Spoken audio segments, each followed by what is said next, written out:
So that was a long, hot 49ers practice, but they got a lot of work in. So as I talk about Brock Purdy, Trey Lance, Sam Darnold, Brandon Allen, and even guys like Demetrius Flanagan-Foles today, you're going to get a recounting of a lot of action. Off the top, we'll just go with the quarterback numbers.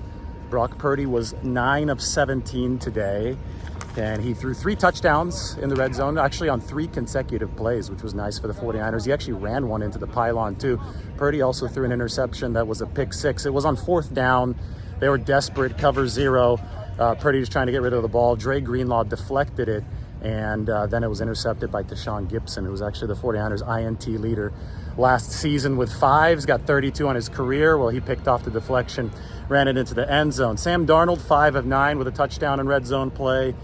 Trey Lance, 3 of 7. He threw a touchdown and also an interception for Trey Lance on his first throw of the day.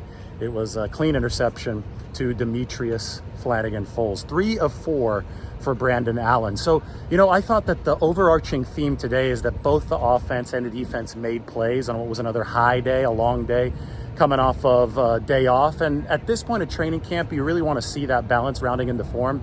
There had been several days there of 49ers quarterbacks completing 70% of their passes, which is a great sign for the QB room. But I was starting to say, okay, is this because Nick Bosa's out? Why are so many completions happening? And I think the defense really started to push back today. I'm going to go through several notes today.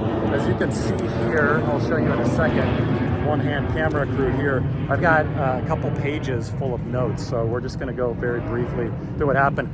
Cool moment, little trash talk on the sideline from Ty Davis-Price to Jair Brown, the rookie safety. They had a nice little collision there on the sideline. They're jawing a little bit. I think the competitiveness is there, but the 49ers are really ready to play somebody else. They're going to get that chance against the Raiders. Early on in practice, we saw Deebo Samuel make a nice physical catch against Samuel Womack. It was an out pattern, Purdy, deep out, nice throw outside the numbers.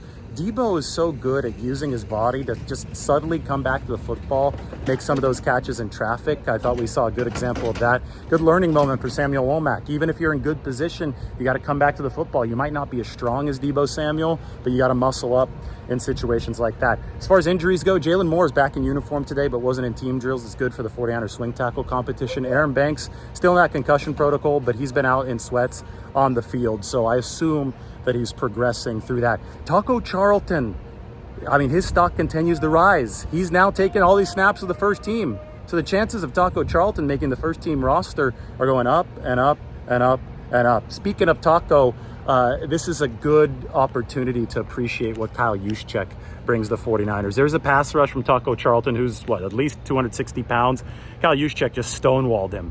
That's a fullback taking on a defensive end. It reminds me of 2019, week 2, when Carlos Dunlap was rushing for the Bengals against the 49ers, and Kyle Juszczyk came clear across the formation, stonewalled him. There aren't many running backs / fullbacks in the league that can take on defensive ends mano a mano that way, but Kyle Juszczyk certainly can. Oren Burks covered Christian McCaffrey well on a Brock Purdy toss over in red zone work toward the pylon, 49ers third linebacker.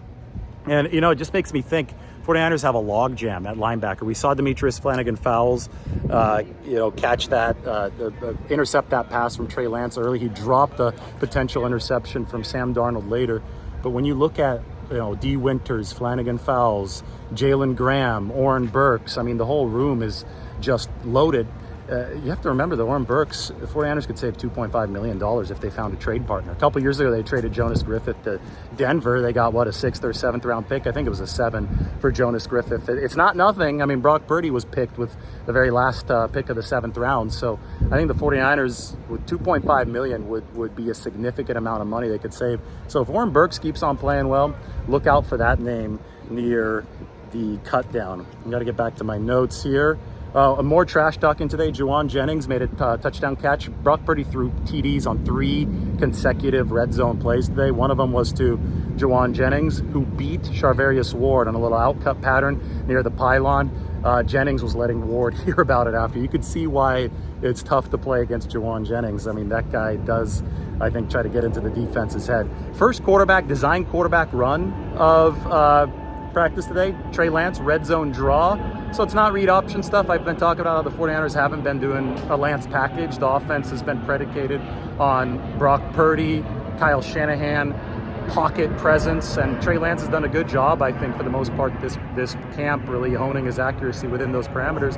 But today in red zone, he got a quarterback draw, and he did score a touchdown on that. Then I thought Brock Purdy's quarterback run took a little bit more. He had a sprint out of the pocket, wasn't designed, beat the defense to the pylon a little bit later. Austin Bryant is back. He's been out for the 49ers edge rusher who they picked up. He was formerly with Detroit. Looks like Bryant has fresh legs. Couple of potential sacks. I know you can't touch the quarterback today, but 2 pressures for Austin Bryant. Then Danny Gray separated against Diamond Lenore. Purdy missed him in the end zone. Another play, Purdy didn't have anybody open, and for the first time I saw Brock Purdy get really vocal with the receiver. I guess he used to do this on the scout team last year, but it looked like he was yelling in Danny Gray's direction. I guess he ran the route wrong. So some on-field leadership for Brock Purdy. Day off today from Brandon Ayuk. That might have had something to do with the 49ers defense getting a little bit more of a leg up than they had in the past. And I mean, just a ton of blitzes today dialed up by Steve Wilkes. We do expect that to continue from the 49ers defense. And one of those blitzes turned into the pick 6. 4th down, they flooded Purdy out, deflection by Dre Greenlaw into the hands of Tashawn Gibson. I promised 2 pages of notes. So here's the second one, just a couple more little nuggets for you. Cleveland Farrell. 49ers, I don't think they're expecting much pass rushing wise for him, but he did beat Trent Williams on a Christian McCaffrey run for a tackle for loss. And Farrell's going to be that base down defensive end. I think he makes the team in that role. That's his strong suit. Then you bring in the pass rush specialty guys a little bit later. Maybe Austin Bryant is part of that mix based on his success today coming off the injury. Yeah. And finally, there was a cool little moment. Christian McCaffrey working his ass off like he usually does at these practices. And it was hot, like I said, out here today. Deebo Samuel was on the sideline, wasn't in on the particular series. Christian McCaffrey's coming off the field. Deebo yells over at the water boy. He's like, hey, I need some water. And they bring water over to Deebo, but it was actually Deebo getting water for Christian McCaffrey, so Christian would have his water when he got off the field. He was sweating, and 2-star players taking care of each other. I don't think you see that every day in the NFL. It might be a testament to that 49ers culture and that 49ers locker room. Deebo Samuel ready for Christian McCaffrey coming off the field. All right, practice tomorrow for the 49ers, then they fly on Tuesday to Vegas, and then we're going to be out in Vegas on Thursday and Friday. Everybody take care.